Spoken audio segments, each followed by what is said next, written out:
First of all, a very good morning to all. We have just completed our chapter Retirement or Death of a Partner. Today we are going to start a dissolution of partnership firm.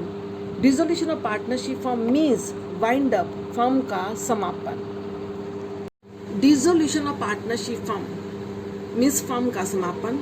तो यहाँ पर एक difference सबसे ज़्यादा important है, dissolution of partnership and dissolution of partnership firm कि इनका meaning क्या है. पार्टनरशिप एंड पार्टनरशिप फर्म, देखो, dissolution of partnership means change in the relationship of partner और termination of old partnership agreement and reconstruction of the firm due to admission, retirement और death of a partner. Dissolution of partnership का मतलब क्या है? Partnership is the relationship among partners. अगर partners का relationship change होता है या पुराना एग्रीमेंट टर्मिनेट होके नया एग्रीमेंट बन जाता है, जो हम ऑलरेडी चैप्टर कर चुके हैं, change in ratio, admission, retirement और डेथ ऑफ अ पार्टनर. तो इसके कारण हमारा पुराना एग्रीमेंट वाइंड अप होके नया एग्रीमेंट एप्लीकेबल होता है. तो इसको हम क्या कहते हैं? Dissolution of partnership. तो डिसोल्यूशन ऑफ पार्टनरशिप होने से बिजनेस एज इट इज चलता रहता है, लेकिन न्यू एग्रीमेंट की हेल्प से. इसका मतलब फर्म डिसॉल्व नहीं हुई है, फर्म अपना काम कंटिन्यू करेगी. तो डिसोल्यूशन ऑफ पार्टनरशिप के कौन कौन से केसेस हैं? Number 1, on change in profit sharing ratio of the existing partner. अगर एग्जिस्टिंग पार्टनर की प्रॉफिट शेयरिंग रेशियो चेंज होती है तो इसका मतलब पुराना एग्रीमेंट टर्मिनेट होके नया एग्रीमेंट एप्लीकेबल होगा. तो इससे पुराना यानी कि हमारी क्या होगी? फर्म डिसॉल्व नहीं हुई, पार्टनरशिप डिसॉल्व हुई है. Number 2, on admission of a partner. Number 3, on retirement और death of a partner. Number 4, on insolvency of a partner. Number 5, in case of expiry of the period of partnership. Means अगर partnership एक fix period के लिए establish की है, तो जैसे वो पीरियड पूरा होगा तो पुरानी पार्टनरशिप वाइंड अप हो जाएगी, टर्मिनेट हो जाएगी. उसके बाद फिर नई पार्टनरशिप उनके अंदर एप्लीकेबल होगी. तो ये हमारे एग्जाम्पल थे डिसोल्यूशन ऑफ पार्टनरशिप के. तो इससे हमने कंक्लूड क्या किया कि हमारी फर्म बंद नहीं होती है, सिर्फ एग्रीमेंट चेंज होता है, पुराने एग्रीमेंट की जगह पे नया एग्रीमेंट एप्लीकेबल होता है और बिजनेस हमारा कंटिन्यू रहता है. अब सेकंड पॉइंट यहाँ पे आता है, dissolution of partnership firm means dissolution of partnership means complete winding up or closure of the business and comes to end. business comes to end.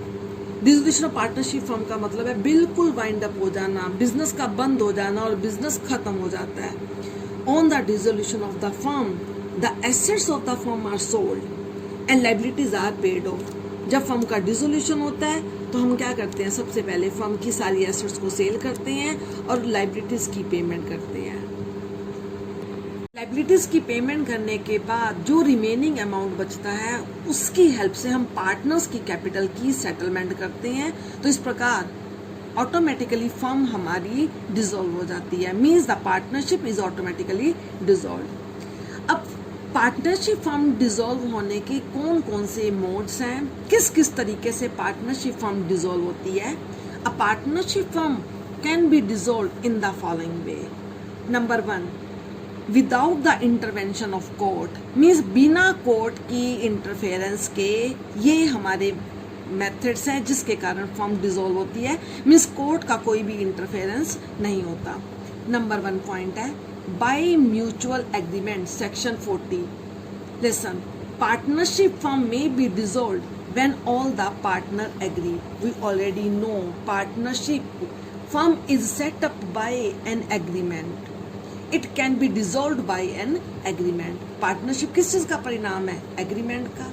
तो एग्रीमेंट से इसको बनाते हैं और कई बार पार्टनर्स एग्रीमेंट करके ही इसको डिसॉल्व कर देते हैं. तो ये हमारा सेक्शन कौन सा है? Section 40. Number 2, compulsory dissolution, section 41. Firm is compulsory dissolved in the following cases. Number 1, when all but one partner of the firm become insolvent. Means जब फर्म के सारे पार्टनर या एक पार्टनर को छोड़कर सारे पार्टनर इंसॉल्वेंट हो जाते हैं। मीन्स एक ही पार्टनर सॉल्वेंट है, बाकी सारे इंसॉल्वेंट हो गए हैं, तो वो पार्टनरशिप फर्म कंटिन्यू कर ही नहीं सकते, क्योंकि पार्टनरशिप फर्म की क्या कंडीशन है, मिनिमम 2 पर्सन्स, कम से कम 2 होने चाहिए। यहाँ पे तो एक ही पर्सन बचा है जो सॉल्वेंट है, बाकी सारे इंसॉल्वेंट हो चुके हैं। तो ऐसी सिचुएशन में उसको कंपल्सरी डिसॉल्व करना पड़ेगा। Number 3, on happening of an event, section 42, यानी कि a firm can be dissolved on the happening of any one of the following incident. Number 1, on the insolvency of a partner. Number 2, on the death of a partner.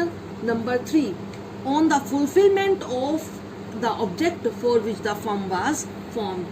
And number 4, on the expiry of the period for which the firm was formed. कहते हैं यानी कि इसमें section 42 के according अगर कोई एक partner insolvent हो जाता है, या किसी पार्टनर की डेथ हो जाती है, या जिस पर्पस के लिए फर्म को इस्टेब्लिश किया गया था, अगर वो इस हमारा ऑब्जेक्टिव पूरा हो जाता है, तो ऑटोमेटिकली ये फर्म डिसॉल्व हो जाएगी। और उसके बाद नंबर 4, अगर फिक्स पीरियड के लिए फर्म को इस्टेब्लिश किया गया था, तो जैसे वो पीरियड कंप्लीट होगा तो ये फर्म अपने आप डिसॉल्व हो जाएगी।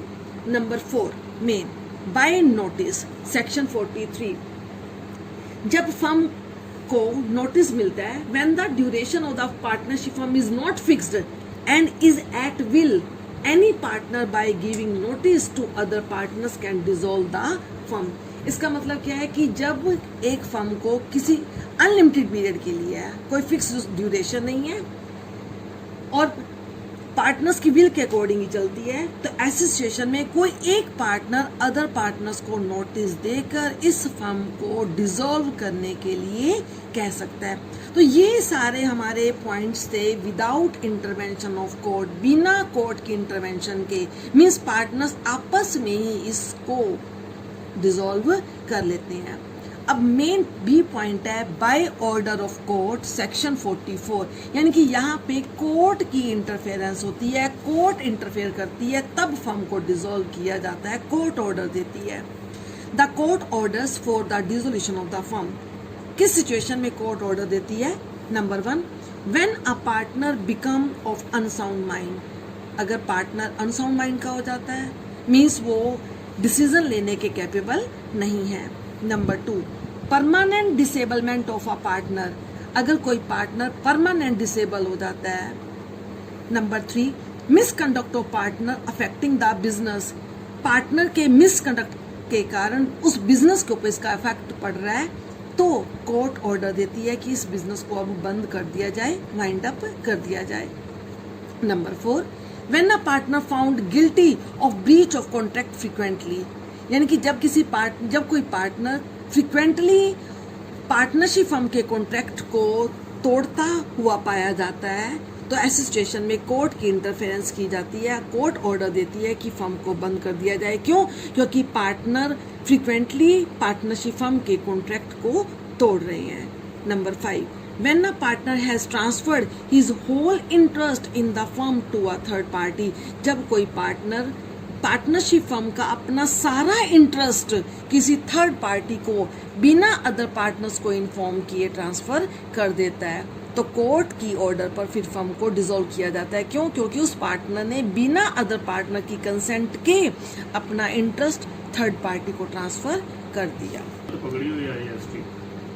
Number 6, when the business of the firm cannot be carried on except at loss, जब कोर्ट को लगता है कि फर्म का बिजनेस लॉस के अलावा इसको कैरी नहीं किया जा सकता, मीन्स कैरी करेंगे तो लॉस होगा ही होगा, तो ऐसी सिचुएशन में कोर्ट की इंटरफेरेंस पे बिजनेस को वाइंड अप किया जाता है।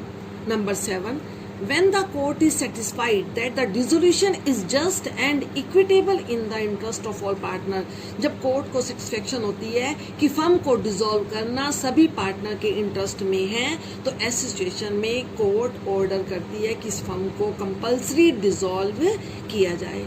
तो ये हमारे पॉइंट्स थे, जब कोर्ट की इंटरफेरेंस होती है तब इस फर्म को डिसॉल्व किया जाता है।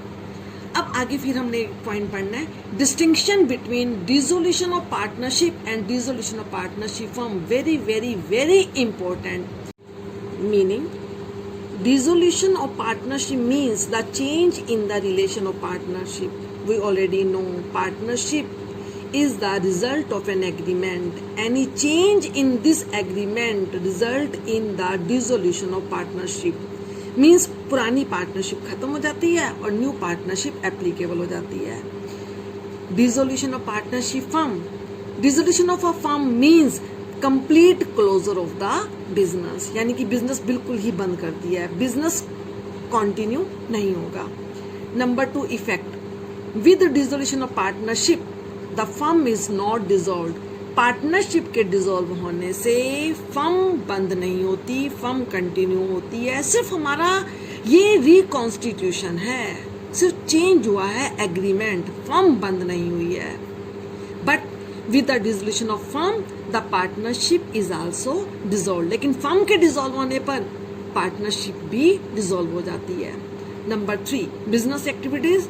The firm may continue its business activities as usual. Dissolution of partnership, partnership के डिसॉल्व होने से फर्म कंटिन्यू रहती है, यानी कि वो अपनी एक्टिविटीज एज यूजुअल करती है. लेकिन डिसोल्यूशन ऑफ पार्टनरशिप फर्म में बिजनेस एक्टिविटीज भी बंद हो जाती हैं. Number 4 revaluation realisation. Dissolution of partnership firm, dissolution of partnership में हम रिवैल्यूएशन अकाउंट बनाते हैं एसेट्स और लायबिलिटीज के बिहाफ पे.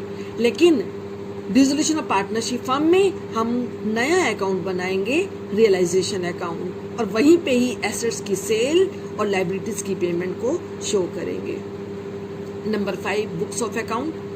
Final closure of books of the firm is not required. क्योंकि फाइनली क्लोज होना किया, बिजनेस तो चलेगा, तो यहाँ पे फाइनल क्लोजिंग बुक्स की शो नहीं की जाती, ना ही क्लोजिंग करते हैं.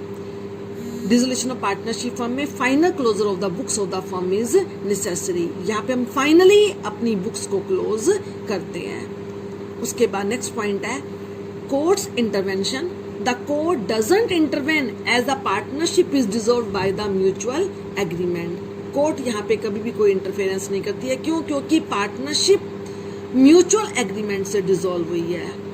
The court may also order for the dissolution of the firm on various ground. अभी हमने स्टडी भी किया है कि कई बार कोर्ट डिफरेंट ग्राउंड्स पे इंटरफेरेंस करती है, फर्म को डिसॉल्व करने के ऑर्डर दे सकती है. अब हमारा यहाँ पे नेक्स्ट पॉइंट है settlement of accounts on dissolution. Very important point कि हम अपने अकाउंट्स की सेटलमेंट कैसे करते हैं या पेमेंट कैसे करती हैं. तो देखो, amount realised from the sale of assets of the firm shall be applied in the following manner.